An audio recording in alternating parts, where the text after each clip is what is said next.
Thanks for tuning in with us. Just stand by while we get all systems going and think of your questions. Put them in the comments below.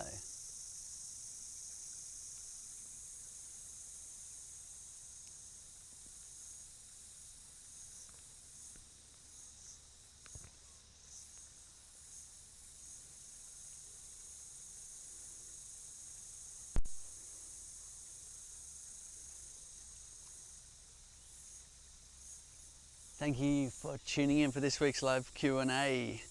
Put your questions in the comments below. Trace will read those out and we'll try and answer all your questions. And if you got the answers to other people's questions, then we love to see people chiming in, and it's just amazing to watch that community all around the world helping each other. Now, we have a double brood box here with a super on top. People are often asking about that configuration. We do have a few hives in that configuration, but mostly we keep it smaller, just for ease of management. But this does work fine too. In the colder areas, it is quite popular to have multiple boxes, run bigger hives and so on. So this is the larger size, suits a 10 frame laying. We call it the Flow Hive 7 because it's got 7 flow frames across there. So I'm looking in the windows here going, is there some honey to harvest? Because it's the silly season and it's lovely to give little jars of honey to your neighbours and do taste testings and so on. I can see some honey in the window there. I can see they're a little bit hungry, so we'll just harvest a little bit of honey today and leave the rest for the bees, which is something you can easily do with the Flow Hive. It's quite versatile like that, because you don't need to batch process and take all the honey like we did in the conventional way. I'd often be harvesting 30 hives at once, and it's a big multi-day process to harvest that honey. Now we can simply come along with our Flow Hive invention and tap off a little bit of honey and leave the rest for the bees. So I've got tiny little jars, which is a fun thing to do, and I'm going to put the key in, give that a turn, and let's see if we can get a little bit of honey to give away. If you've got questions, put it in the comments below and we'll answer those as we go. Beautiful. I'm looking down the tube, I can see the drips of honey coming down. It's quite a nice view in there, a little bit hard to get with the camera, but you get this lovely view of the droplets of honey coming down into the trough at the bottom and then out the tube here. Are there any questions coming in? Yeah, one that's just come in says is, obviously you can tell that frame is full because you can look through the window, but it's not showing any signs at the back of the hive. Is that okay to harvest then, basically, was the question? It's best to harvest when it's at least 70% capped. That was kind of the rule of thumb when I was harvesting a lot conventionally in a more of a commercial setting, and that way you get a moisture content that's low enough so that it'll keep on the shelf. Now, this hive actually, we could wait. It would be ideal to wait till the next honey flow, till you see the cells filling up at the end, but we're being a little bit cheeky. We can just tap off a little bit and leave the rest for the bees, and I feel comfortable doing that because I know there's more flowers ahead in the season. But that explains why it's a little bit bleak in terms of the honey look in the rear window, and even in the side window here you can see they've gotten a bit hungry and they've eaten a section out there. So when you see all capped and then starting to see cells missing, that's when the bees aren't on a flow and they are starting to consume honey. So the rear window, the side windows tell a story, and after a while you can get the idea of what that story is telling you. Of course, you can pop a frame out if you want to check, but we've designed it so you can get a good enough idea, and most of the time you get it right and you get some beautiful honey in your jar. Sort of following on from that, so you've sort of answered it, but Freeman's is asking, he's had his hive for 3 years now, but wondering why their bees only work on 2/3 of the frame and they never fill the part near the back window. Now that happens sometimes, and it's usually genetics, but it also can be light leaking into this area. If you leave the window cover off, they will tear all the honey out of the back here. within a few days usually. So you could check for that, make sure you've got a good seal with your window here. It doesn't have to be perfect, but you just want to stop most of the light coming in. And if that's not the issue, then it's likely just genetics. Some bees don't like to fill to the extremities of the frame, and that makes it a little bit harder to know when it's time to harvest, but not impossible, because you can still look down between the cells and you can look at the side windows and start to gauge when there's a flow and when they're really filling it up. But as said earlier, if you really want to know, you can still pop a frame out and have a look at what they're doing on the inside and match that up with what they're doing on the outside, which is, by the sounds of it, what you're doing already to identify that. So it is nice when they feel this and give you a really clear indication, but it doesn't mean you can't work it out and know when to harvest. Right. Jersey's asking from northeast USA and Pennsylvania, wondering can they use the hive in that state? They get lots of snow and temperatures below 8 degrees. Absolutely. We've got some great beekeepers up there using flow hives. Fred Dunn's one, you might like to check out some of his videos. And we better swap this little jar over before it overflows. Oh, that's a beautiful honey. Yum, yum. To make a lovely little gift jar.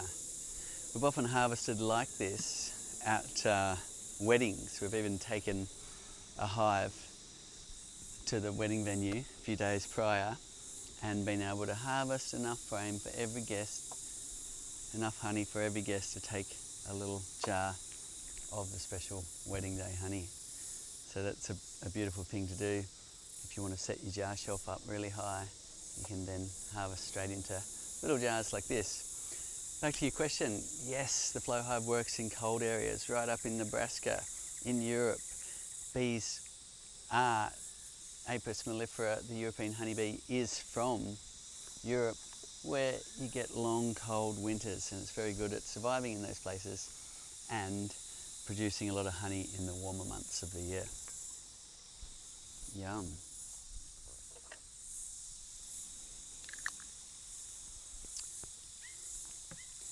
Keep those questions coming in, and also a big shout out to all of you that are helping answer questions. It's fantastic to watch that community really helping each other. Peter, Sergio's asking, doesn't have a flow hive yet, but hoping to. Has lots of bees in the yard, never seen a swarm, and there's lots of plants and flowers. If they were to get a flow hive, what would be the first thing they'd need to do? Like order a queen, or how would they get the bees? Great question. So once you've got your equipment, put your favourite paint finish on it, got it all ready, then it's time to order your bees. If you go the other way around, sometimes it gets stressful where you haven't got your gear together and your bees are arriving on your doorstep. So the easiest way to get going is by what's called a nucleus off a bee breeder. So a beekeeper can sell you a going little mini hive, which takes about half the frames that you find in the bottom box here. Usually you've just got your wooden frames, and in there you've got the wax comb, you've got the queen laying her eggs, you've got pollen stores, honey stores, everything a hive needs. Now you can go and pick that up, take it to your place, situate it where you want your hive to be, and choose a nice warm sunny day. Could be in 2 weeks, could be in a month, to get in your bee set, get out your smoker, transfer them to your bottom box, and they'll grow. Other methods are taking a split. That's fun to do from a friend, especially in the springtime. You'll probably be helping them by taking a split and reducing the congestion in the hive. So taking a split is a great way and a good learning as well, and you can often get that for free because you can go and help them with their congestion doing their spring management as well. Another way is ordering what is called a package, which is like an artificial swarm where they shake a whole lot of bees into a box, get a little queen in a queen cage and send it to you in the mail. And another way is catching a swarm.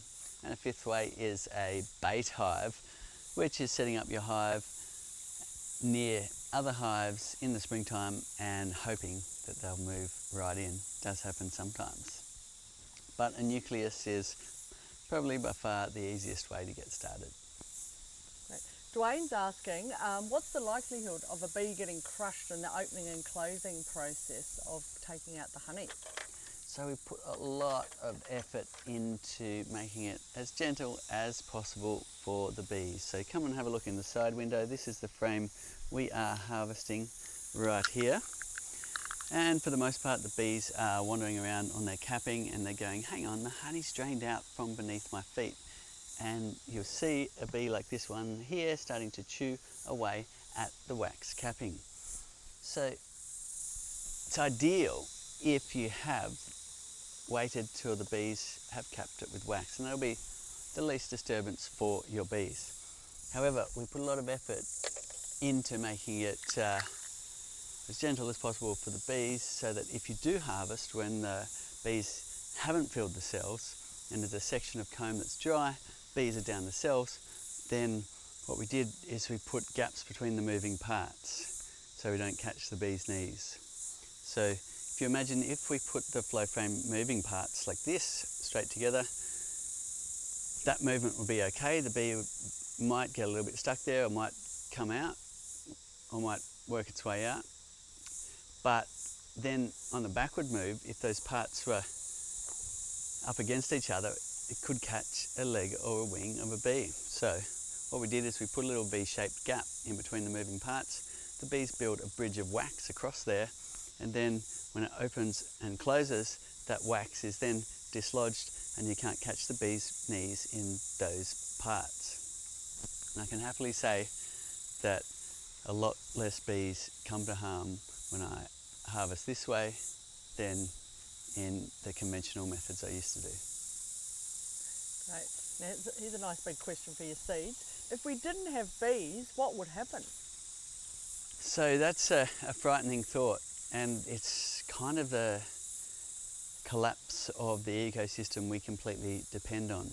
So first of all, if you take a really narrow view of it, what we have is losing a third of our food types.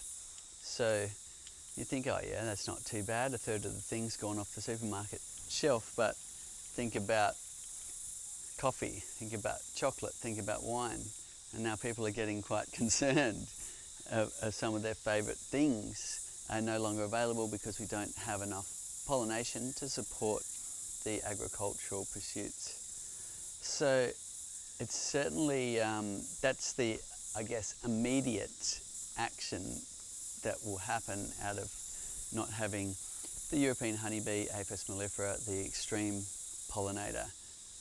Now, beyond that, of course, if we're losing all the bees, we're losing hundreds of other keystone species that then start to unravel the ecosystem that we all depend on. Thanks, Cedar.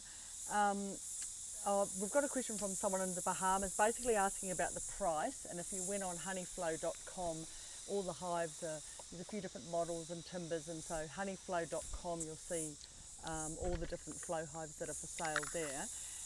And the other part of the question is, how long does it take to fill the hive? I'm not sure if they're meaning with bees or with honey. So let's assume it's with honey. So, and thanks for tuning in from the Bahamas. It's great to hear where you are in the world. Let us know whereabouts you are in the comments. It's always fascinating to us. And filling the hive is a great question. So the bees, they race out, they will forage in, say, a 6 mile, 10 kilometre radius. They'll bring all of that nectar back into the hive.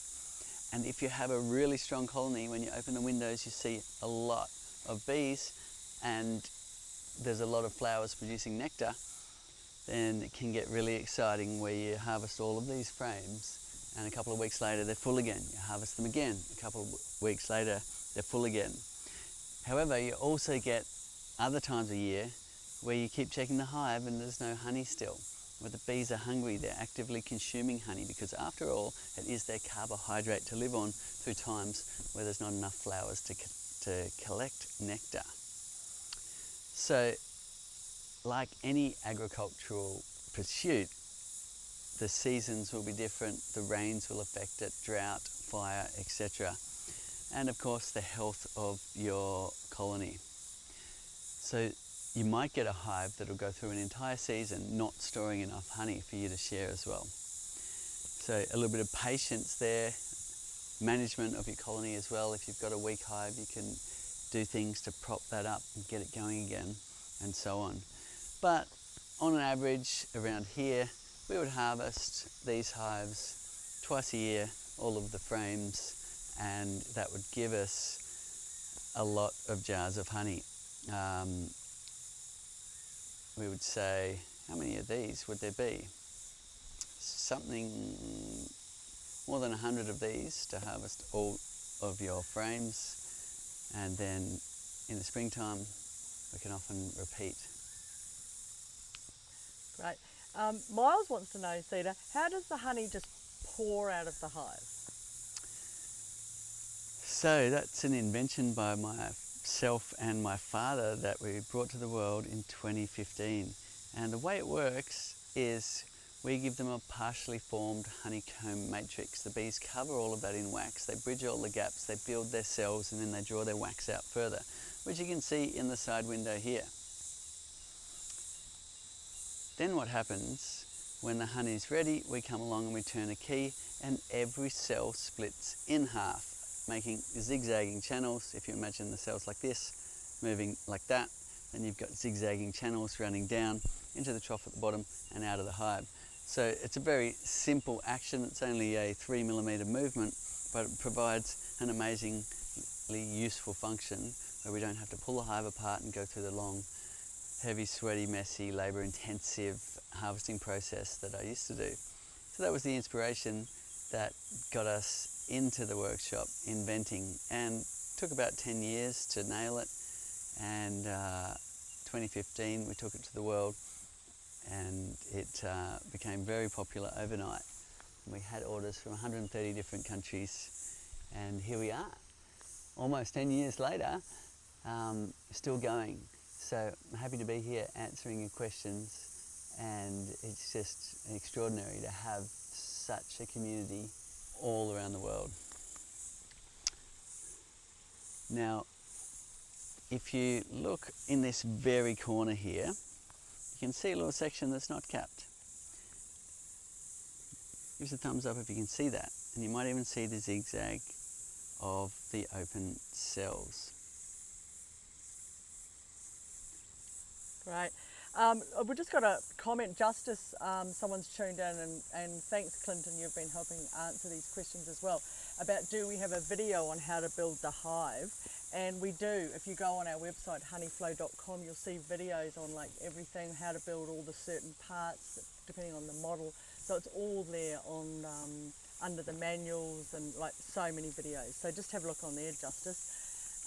Another question is, how do you deal with ants? Now, ants can be a little bit annoying, but they don't generally bother the hive at all because the bees are very good at keeping ants out of the hive. But they do get under the roof, behind these window covers and so on.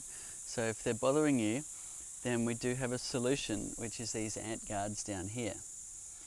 Of course, first of all, you need to take the foliage away from around, or the ants will just walk up that. But let's assume you've tidied up and there's no other pathways. Then you can wind up this little cover here and put some oil or Vaseline in this area here.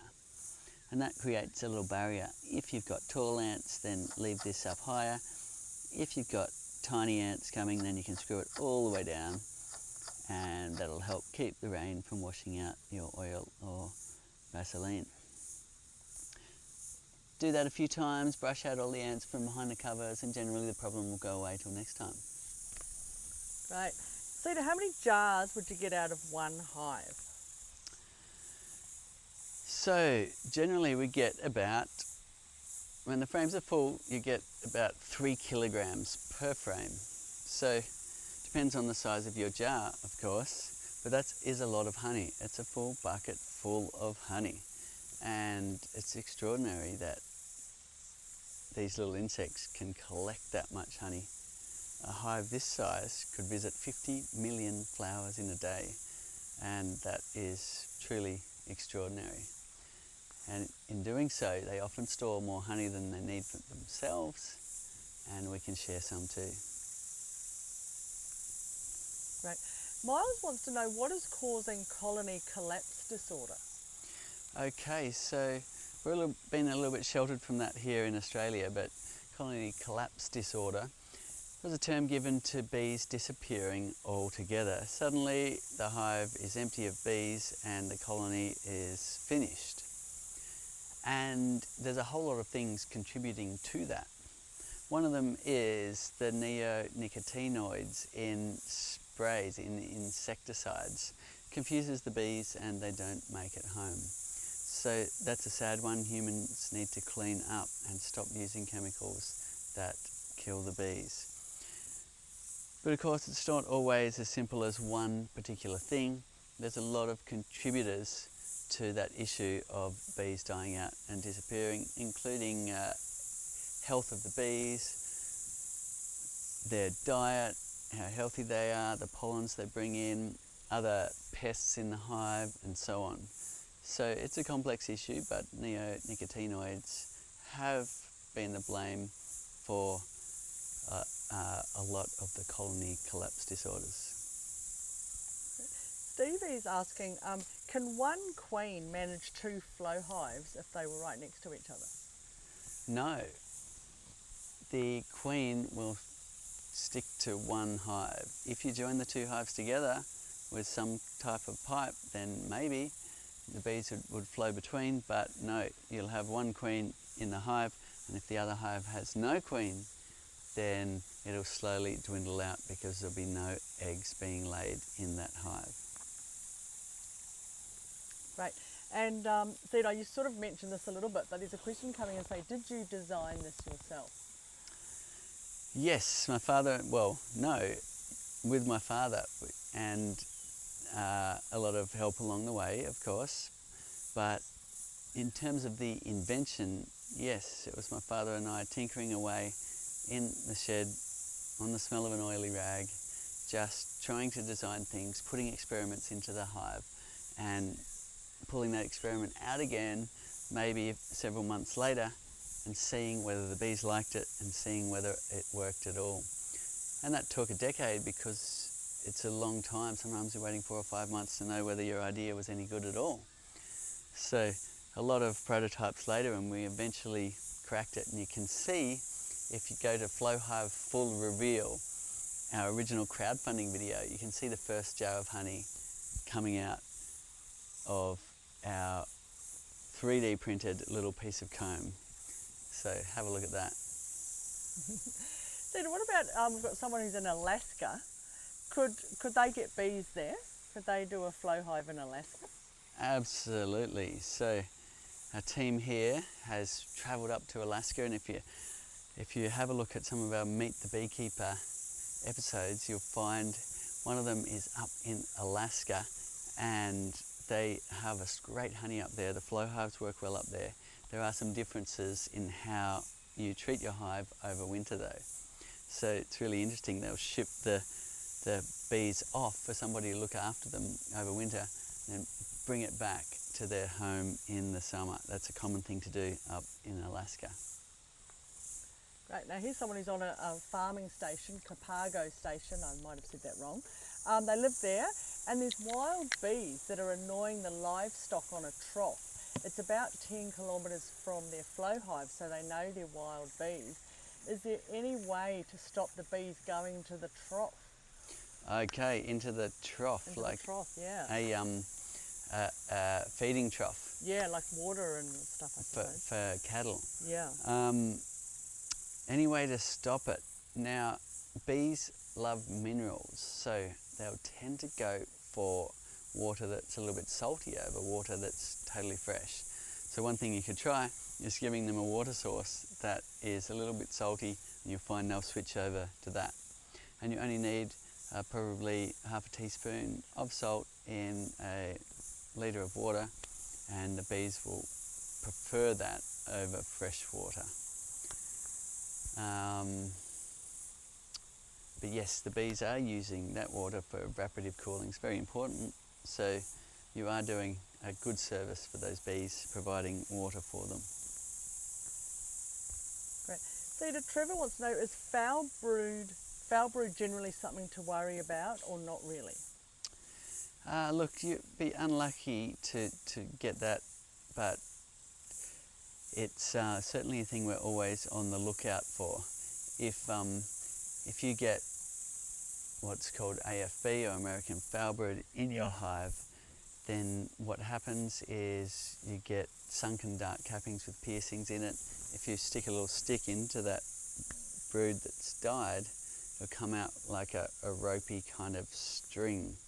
And that's how you check for foulbrood. There is also tests you can get, like little COVID tests, or in many places you can send away a little slide as well to get a test. So you're always on the lookout for issues in your hive as you do your brood inspections. And if you want some videos showing you how and what to look for, then have a look at our resources on our website.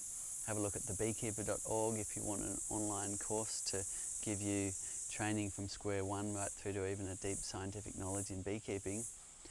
And familiarise yourself, so when you are doing your brood inspections, if you do spot that, then when you spot it early, that's the time to deal with it. If you've let it go and your hive's died out, then what happens is other hives will come and rob that, and it shares the pathogen around. So spotting it early is the way to go. And then, depending on where you are in the world, there's different treatments available. Different things you need to do. In Australia here, we're not allowed to treat. In other countries you are. Here, we need to destroy that colony, usually by burning. And then your equipment, you can irradiate to sterilise it and so on. So AFB is an annoying one if you get it, but still it's unusual. Right. Todd is asking, Cedar, do you recommend running only one brood box? I do, simply for ease of use. However, in the colder regions it's pretty common to run a second brood or multiple supers, run larger colonies, because you usually get the flowers or flowering in the warmer time of year. The season is compressed into a shorter season, so you want big colonies to go and get the flowers in that short compressed season, and also lots of nectar stores to survive many months of winter in those colder regions. Whereas here in this subtropical region, we find a single brood box, a single super, works all year round. We do need to do spring management to stop them swarming. You need to do that with any hive really anyway. And the way we like to deal with that, when you run smaller hives, you do increase the likelihood of swarming. And in the springtime, there's multiple ways you can limit the hive's tendency to swarm, but my favourite way is to take splits. So I prefer to keep them in this configuration you see down in the garden here, and split them in the springtime. But it's a personal preference as well. You can go ahead and add a second brood box and leave it in this configuration as well. Generally in the colder climates, you're stacking, another brood box, or in some cases a half-size box in between the two, and often you're packing away the flow super for the winter time and letting the bees consume the honey stores below. Right. Cedar, another question from Freeman's is the hive's getting a little bit aggressive and would like to replace the queen, but just wondering, what is the easiest way to find the queen if you've got two brood boxes and one super? Two brood boxes and one super, yes, that means you will be possibly having to look through both brood boxes. It's probably more likely to be down the bottom here, so you'd have a look at that first. So you get in your bee suit, you've got your smoker, you're wearing your gloves if you're new to beekeeping, you're taking off this box and then taking off this box as well, and you're looking through the frames for the queen. And if that feels a bit daunting, get help from an existing beekeeper to help you do that. And if you don't find it there, then you're looking through this next box and so on. So there are some tips and tricks, like you might find her on the warmer side of the hive. Let's say you're beekeeping at 11 a.m, the sun's been shining on this side of the hive in the morning. You might like to start on this edge looking for the queen. It's a bit of a game of where's Wally or where's Waldo, but it's a lot of fun as well. Sita Desuri's asking, what's your opinion on hives that are very similar to the flow hive, but that are being sold and made in China?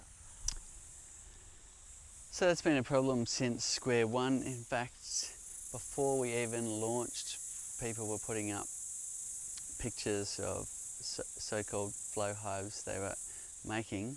Well, not before we launched, after we launched on crowdfunding, because it was such an extreme crowdfunding that attracted so much attention. We got $12 million US of sales in that time, 25,000 orders or so, and that really piqued the interest of copycats. And sadly, till this day, there's still a lot of scams out there where people will sell your hive. They might not even deliver it. They might sell your credit cards to someone else and so on. And we have a dedicated team here trying to minimise that out there and take down those dodgy sites that are selling and scamming and so on. So you'll find those kind of things popping up on eBay and stuff like that. You can tell the difference quite easily, but make sure you go to honeyflow.com and you'll be redirected to your local store. We have warehouses all around the world to make sure you can get your hive quite quickly. Great. Mike's got a couple of questions. His first question is, do you use a double screen board to split a hive? Double screen board?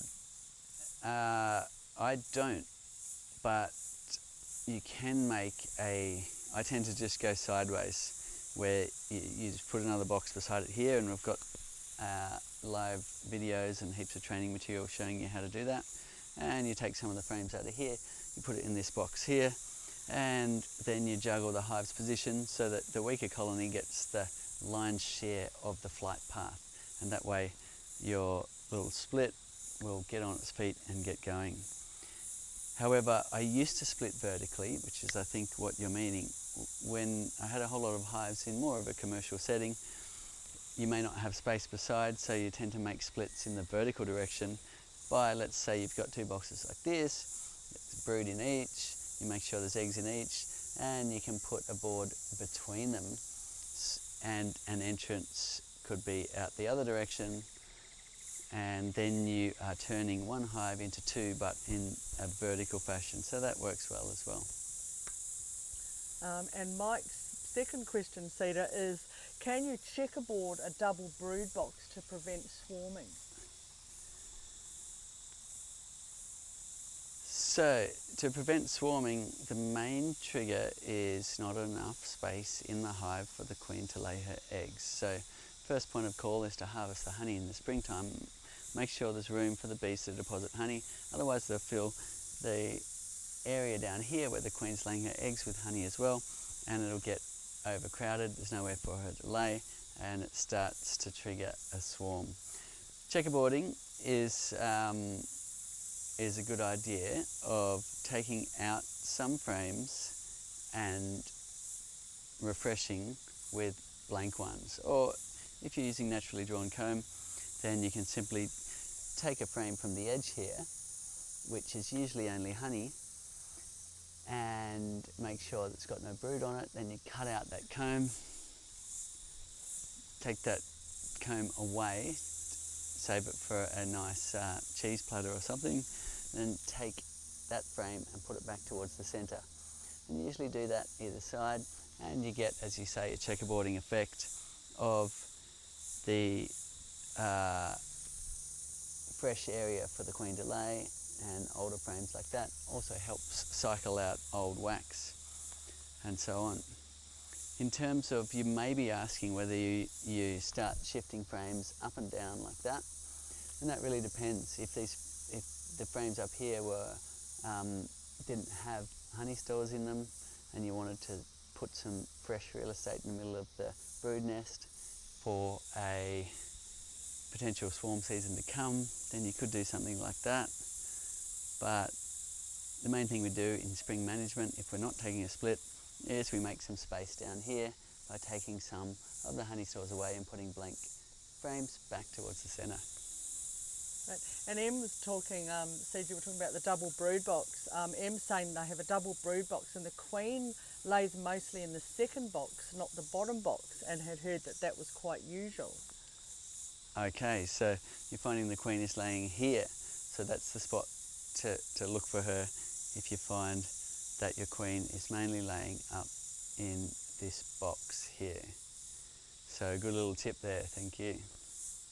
And Cedar, if you're adding a second brood box, should you put it below or above the original brood box? Okay, so there's a few things to consider when making that decision. Now, ordinarily you'd probably just put it on top, but if you're going naturally drawn comb, just the wooden frames like we like to do here, then it may be better to put it underneath. Reason being, that way you'll get the bees hanging down from those comb guides. Then you put it on top, just a full super of blank frames, then you might find that the bees build more wonky comb by putting a full box of empty frames on top. Or to answer an earlier question about checkerboarding, what you could do is mix it up and move, if you're adding a second super like that, and you could then take some frames from down here and move them up to the top and checkerboard them one after the other like that, and that way you've got some nice guides for your naturally drawn comb because you've already got straight, nicely drawn comb from the bottom and you've moved it up to the top. Now you probably wouldn't do that if there's a long cold season ahead because you don't want to break up that brood nest, so you might do a partial checkerboard where you take some of the frames from the edge, move them up to the top, but leave your main brood nest right in the middle of your original box. Right. A question coming in, how do the bees cope with really hot summers, like over 40 degrees? So we get some hot summers in Australia, and the European honeybee is incredible the way they can air condition their hive. They go and collect water, they bring it back and they fan it, use evaporative cooling techniques to keep the hive at that almost body temperature, and that's what they need to keep raising their young down here. Ventilation is key as well, so if you find your bees are really all bearding out the front on hot days, you open the windows and there's not many in the window because a lot of them are out on the landing board making way for ventilation, then good idea to put these vents at the top here, allowing some airflow up between the tray and the screen bottom board. Or, in extreme cases, take the tray out altogether, allowing maximum ventilation. That'll give them a helping hand in those really hot times. Right, oh, this is just a nice comment from Big Farmer Andy saying he's received the Flow Hive 2 as a present for somebody in their family and they can't wait for them to open it. So good to know those Flow Hives are getting there before Christmas. Excellent, excellent. Yes, we have the warehouses ready to roll. You'll see what's available to you in your country, but we've got a system that in place that makes sure it's a short shipping time, unless you're in a very isolated place in the world. But even then, Beeja here will help you get the hive to you. Totally. Cedar, is it necessary to clean the flow frames, and if it is, what's the best way to clean them?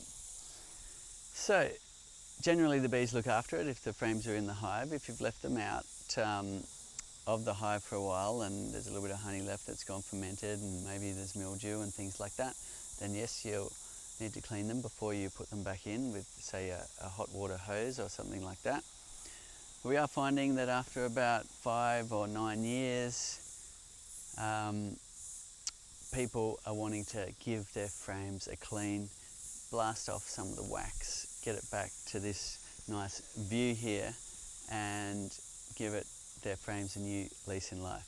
So after about 5 years or more, you do get a lot of wax build up because the bees coat all of the parts in wax, and they use propolis as well. And please don't throw them away at that point.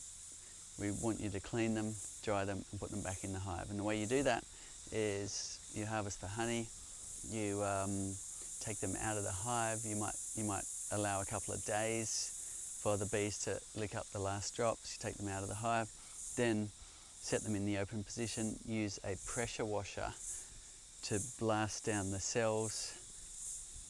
Support the frame on a flat surface like some pavement, or lean them up against a wall, and pay special attention to the window side so you can clean off the wax in that area and get your beautiful view back.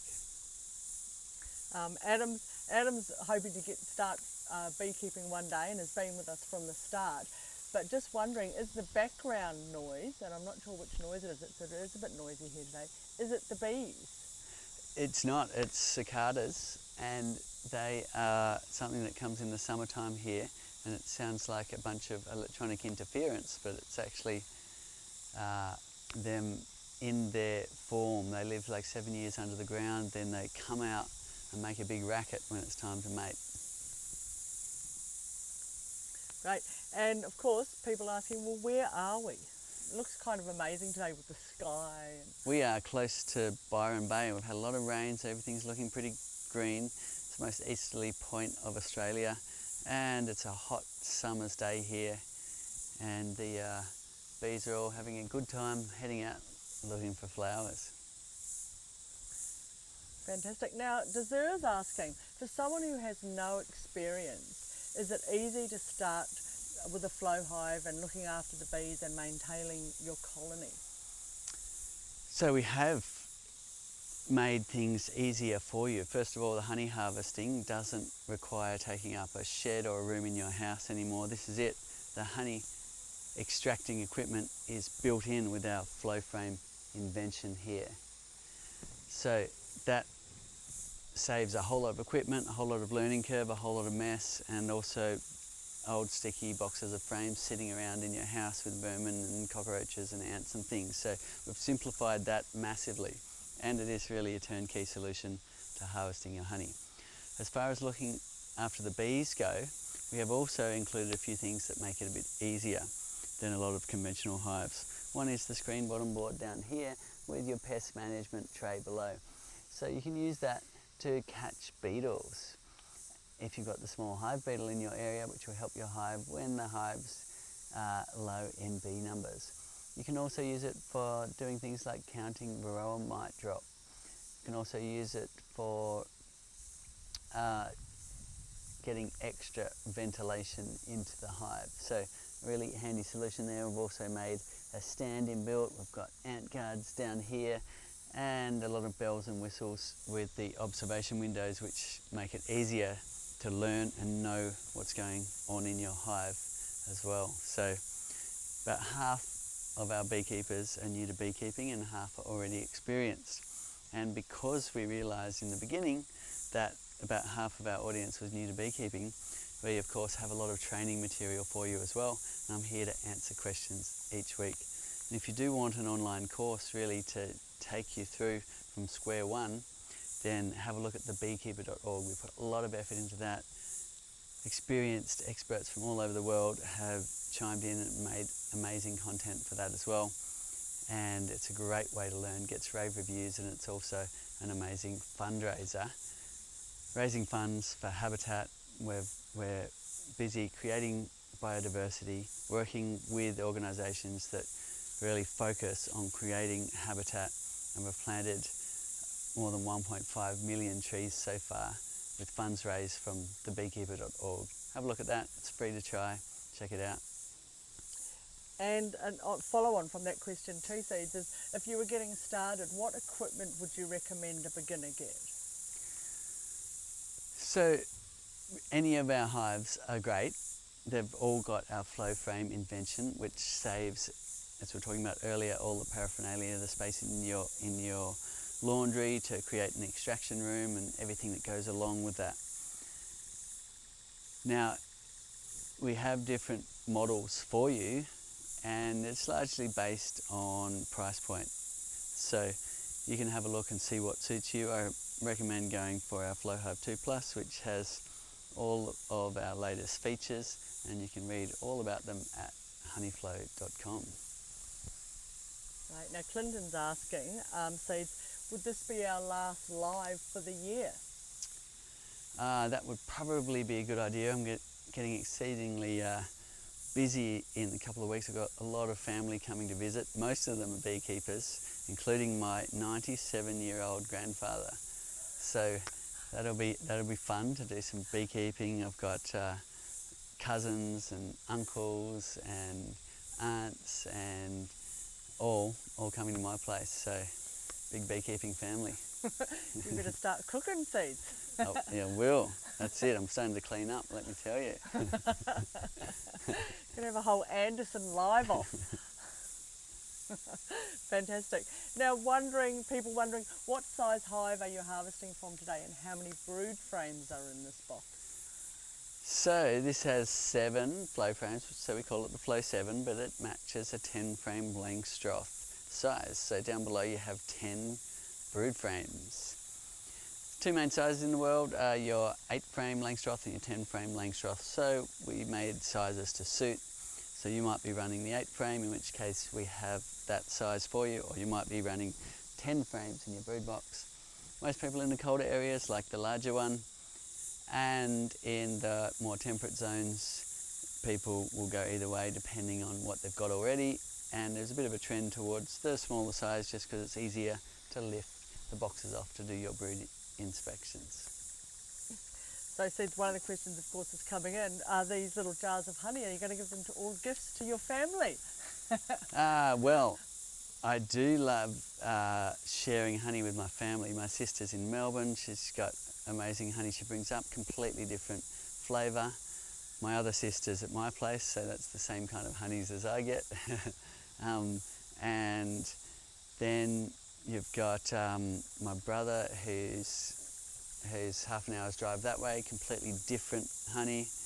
And then my other brother's down here, which is quite close to my place, but it gets different honey even though it's only about 3 kilometres from my place. So we love sharing honey around, tasting the difference. It's one of the joys of beekeeping, and especially with flow hives, because you get different flavours from different frames. If we harvested this frame, it looks like it's quite a dark honey, and that one have dark malty flavours compared to this light aromatic fruity honey we're getting today. Great. Question coming in, said we get this a little bit actually through customer supporters. They've got the harvesting shelf, the brackets rather, but they're wondering what makes the shelf, and this is such a cool thing, I reckon. Yes, well, let me show you. So if you have a look here, we've double used this cover. So if I just grab this off for you, that is the cover that fits there. So all you need to do is put your brackets on, choose the height you want to set your jar, and then it goes down and forms this cute little jar shelf for you, like that. Fantastic. And then a similar one with harvesting honey cedar. Obviously you're not wearing any safety equipment. Do you need to? If you're new to beekeeping, wear your bee suit, wear your gloves till you really get used to being around bees. Now, I'm purposefully not standing on that side of the hive. That side of the hive is where they're much more protective. The guard bees are there.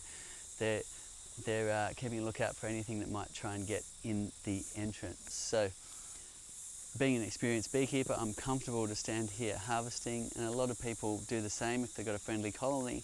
However, if your colony is a bit aggressive, then you will need protective gear to be around it. So give yourself a gentle start in beekeeping. Now, last week I did have my bee suit on because the hive I was harvesting was showing a little more aggression, protectiveness of their hive. So I had my bee suit on even though I'm an experienced beekeeper, because I don't particularly enjoy getting stung on the nose. So look after yourself and those around you. Get some protection when you're around your hive until you really learn the temperament. Right, you might have dobbed your family in our seeds, because Freeman's is asking, they're from the Moonee Valley Beekeepers Club down in Melbourne, and wondering, do your sisters do any talks about the flow hive? They have quite a few members who have flow hives, and they'd love someone to come and talk to them. Oh yeah, great. Yes, I've got a bit of family down that way. I've also got my uncle Malcolm who is part of a bee club down there. I'm not sure which one, and he's often chiming in. And then you've got my sister Mitra, who would love to come and talk, I'm sure. She has appeared at a few things down that way when I haven't been available. Seeds, do you ever need to change out the brood frame? It's a good idea to cycle them out over time. So when you do your spring management, you're taking a couple of frames out. Now, in our case, all we need to do, because we're using foundationless frames, we don't need the wax and wire support that you once needed in the centrifuge. So we can simply just take the brood frame out, cut the old comb out, put it straight back in the centre, and away we go. If you're using foundation, you'll need to prepare some frames and then switch them out. And then you've got a whole lot of foundation, older comb to do something with and process. So it's a good idea, though, in the springtime to take some of the old comb away and give them fresh real estate for them to draw comb for the queen to lay, and that way you're cycling out old wax that could have built up pathogens and so on, and then they'll build nice fresh new white wax, and away they go. Great. Kate's wondering, Cedar, could this work in a little Gold Coast backyard? Yes, very popular to keep flow hives in urban backyards, even on balconies, in high rises and so on, because the bees, even though you don't have a whole lot of land, they will go and forage from 10 kilometres, 6-mile radius, and bring that nectar back. So it's this wonderful thing where just this small footprint here allows you to do a real amount of farming and collect your very own produce, which makes wonderful gifts. So very popular in the cities, and often people will boast that in urban environments you get a longer honey season and more varieties of honey because of all of the things people plant, all of the flowering plants in those cities and urban scapes. Right, and do you think, Cedar, it would annoy your neighbours? If you haven't done your spring management, then you could get into the situation where your hive swarms in the springtime, and some people don't mind you going and collecting a swarm hanging off their mango tree next door, and other people just, but what I find best is get ahead of the curve, knock on their door with a jar of honey, and keep them sweet. Nice. And Maria's just making a comment saying, I've always loved beehives but didn't like the harvest process, so now pretty keen to get a flow hive. So that's a nice little comment there. Same here. Yeah. Love beekeeping and I love honey, but the conventional method of harvesting is what made us spend a decade inventing the flow hive. So we've got time for a couple more questions here, and I hope you really do all enjoy the silly season time with your family. Harvesting honey and giving it away is a wonderful thing to do if you have any in your hive. A couple of people asking, said, will Flow Hive be taking a break? Yes, we may skip a Wednesday or two over the break. We'll let you know so you're not sitting there waiting for the next Q&A. And yes, as said, I've got a lot of family visiting, so I'll be pretty preoccupied with all of my family camping at my place. Nice. And then just on that question, Cedar, about that didn't like the harvesting process, Maria says, so do you need to spin this honey? No, here it is. It's ready for the table. Look at that. It's got there's nothing more to do. No sieving, no anything. It's just ready to give away or ready for your shelf. So that's the wonderful thing about harvesting with a flow hive. It is really a turnkey solution which cuts out days of work, all of the sieves and buckets and hot knives, decapping bench, centrifuge and all of that paraphernalia you once needed, which is very expensive equipment too. You can now just harvest honey directly from your hive the way we dreamt it could be. Thank you very much for all of your great questions. I'm going to close up this frame now, and you'll notice in the side window, this is the frame we've just been harvesting, and the bees are already going about. You see this one here is that's empty, I guess, rather than when it's full of honey. It would sound completely different. So they're clever little bees, and that was a real win when we were inventing the flow hive, because we first started making things that would decap the honey inside the hive, which was very complex. It had diaphragms and things that moved and suction tubes and whatever. But in the end, the bees were clever enough to uncap it when the honey is drained out beneath their feet. Sometimes if they don't need the space, they'll leave the caps on for a while, and as they need it, they'll uncap it, rebuild the cells, recycle that wax, fill it full of the cells with nectar, and the whole process starts over. Now I'm going to pull this key out. So I turned it to a 90, sliding it back out. This is all you need to do to wrap up your harvesting process. Back in again in the top slot, turn it to a 90 like that, and that has put all the cells back into hexagons. Little tip, leave it in that position for a minute or two to make sure all the parts form good hexagons. They might bounce back up otherwise if there's a bit of resistance from a lot of propolis and wax build up. And that could cause you issues downstream. So leave that as you pack up your bits and pieces, and that way the cells will be in order for the bees to start again. So all I'm doing is pulling that little tube out and putting this little cap back in. Now we've left a little gap for the bees, and you'll be able to see the honey for the bees to lick up the remaining honey. And if you watch really closely, you can even see their tongues. Ben, could you grab me my phone off the table there? The Phone. and I'll see if I can get a little macro shot of their tongues for you, because it's quite a cool thing, is to watch that little process happening. So I'll get this out of the way, and if I zoom right in here, this is the frame we were just harvesting, right? And right in that area, can you see those little tongues licking? Give us the thumbs up or a wave if you can see that tongue. Look over there.